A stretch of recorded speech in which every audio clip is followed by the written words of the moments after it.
Not every game starts off how you might think. Some of the most iconic games we know and love look totally different at the start and would be unrecognizable today. From how games play to the skin they don, nothing is set in stone until the code is pressed to a disc or a cartridge. Unlike books and films, games seem to sometimes take a totally different direction on the fly. Whether that be down to a course correction over play style, chasing trends of the time, or even a buyout that seemingly comes out of nowhere. Nothing is sacred in the video game industry. So with that being said, here are some of the most wild examples. I'm Ben Roy from WhatCulture.com, and this is 8 video games that started out totally different. Number 8, Quake. Coming out during the mid-90s when we all had a little bit more attitude, Quake landed just as the first-person shooter was exploding, and normal folk were finally getting computers in their homes. Before the time of laptops and smartphones and consoles, we only had one family computer, and that was normally stuck by the dining room table. By then, the grandfather of the genre, Wolfenstein 3D, had already paved the way for Doom to take over our hearts and minds. So after Doom helped cement this perspective of play, it seems strange that it actually planned for Quake to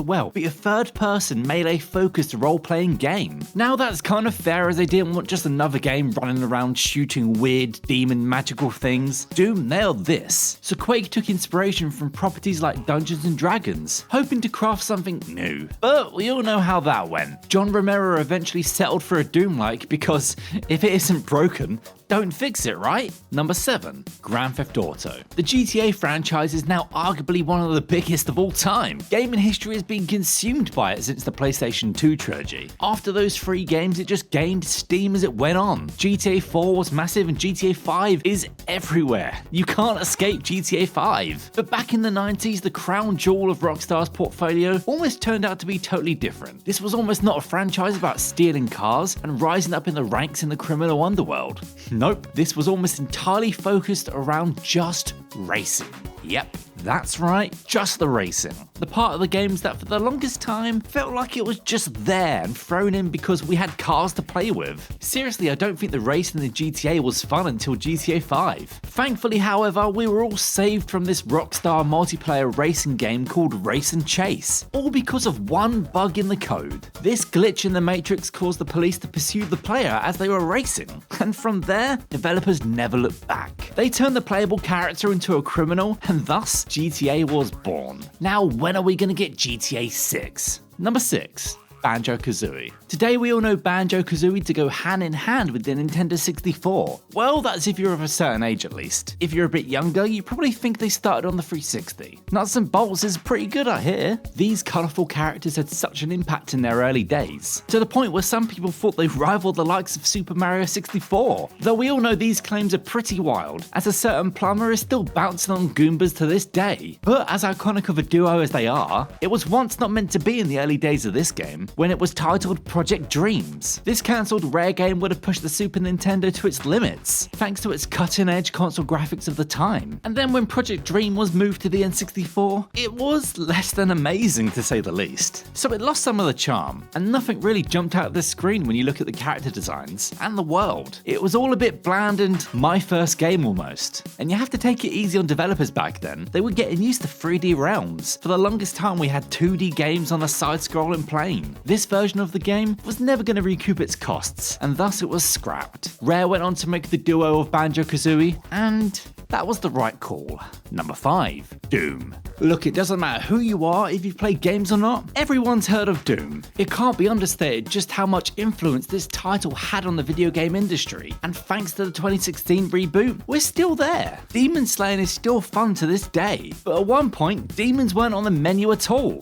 No, something else was. Instead of the standard enemies that Doom guys used to, we almost had xenomorphs. Yeah, from the Alien series. Which on first thought actually makes sense. But the rights for the film series fell through. 20th Century Fox went their own way, so it had to repurpose what they had. And well, they did in grand fashion. If you look back at the history of licensed games, John Carmack and John Romero really did luck out here. Untethered from the Alien franchise is probably the best thing they could have ever done. And to this day, Doom is still one of the greatest shooters of all time. Number 4. Donkey Kong. Now this one's quite a biggie. Just imagine a world without Mario in it. Would games have recovered from the console crash thanks to Atari and E.T., another licensed game plaguing our world? Well, maybe, but we'll never truly know, and we owe a lot to Mario and Nintendo. But before Super Mario Bros., this plumber debuted in another game under the name of Jumpman. Yes, he was the one tasked with jumping over endless barrels to defeat Donkey Kong and then save the princess. But just like Doom, this one was almost a licensed game. After games like Radar Scope weren't doing so well outside of Japan, Nintendo needed something else to repurpose old cabinets with. And their first choice wasn't Donkey Kong, but rather Popeye the Sailor Man. Yes, Popeye the Sailor Man. Thankfully for everyone in the industry, the Popeye license was pulled, and Miyamoto had to repurpose what he had into Donkey Kong. Bluto was turned into a gorilla, and DK was born. Nintendo did eventually get the Popeye license, but thankfully today, Mario and Donkey Kong reign supreme. Number 3. Halo Combat Evolved. Much like Nintendo without Mario, it's hard to imagine Xbox without Halo and the Master Chief. For over 20 years, the Super Soldier has been tied to this brand and really helped Microsoft gain ground in the console wars. But before all that, they had to snatch Bungie away from Apple. A long time ago in 1999, Halo was shown off at Macworld by the late Steve Jobs under the title of The Santa Machine. You can't make this stuff up. After being turned to the PC side and leaving Mac in the dust, Bungie retooled their strategy game into a first-person shooter affair. And from there, Halo was truly born. And along with the aspect that was dropped, so was riding dinosaurs. Yeah, Master Chief on dinosaurs was almost a thing. 20 years later and Halo is still going strong, even though it's had some missteps on the way, and we've got Halo Infinite just about to drop. It's so hard to think how different the industry would have been if Halo was a Mac title and Xbox never had the Master Chief. This certainly would have been the darkest timeline. Number 2. GolDENEye 007. Not only do developers have to keep their publisher happy and make a decent game, but at the same time they've got to deal with a license holder. And as we've already mentioned earlier in this list, Aliens and Popeye, they fell through. But thankfully this wasn't the case with GolDENEye 007. Now known as the first-person shooter to break the mold on consoles and move us away from the era of Doom clones, GolDENEye took the world by storm when it launched in 1997, which of course is strange because the film hit theaters in 1995. So why so late? Well, GolDENEye 007 was originally meant to be a side-scroller on the Super Nintendo, in the same style of Donkey Kong Country. That game took off and was a financial success for Nintendo, but once Rare heard of the N64, they had another idea. For a while, GolDENEye became an on-rail shooter in the same style of Sega's Virtual Cop, but thankfully this was also dropped, and it became a free-roaming first-person shooter. After being shaken and stirred numerous times, the end result was one of the best movie tie-ins of all time, and this was a real step up for console shooters. Now if we could just get that cancelled remake soon, that would be very much welcomed.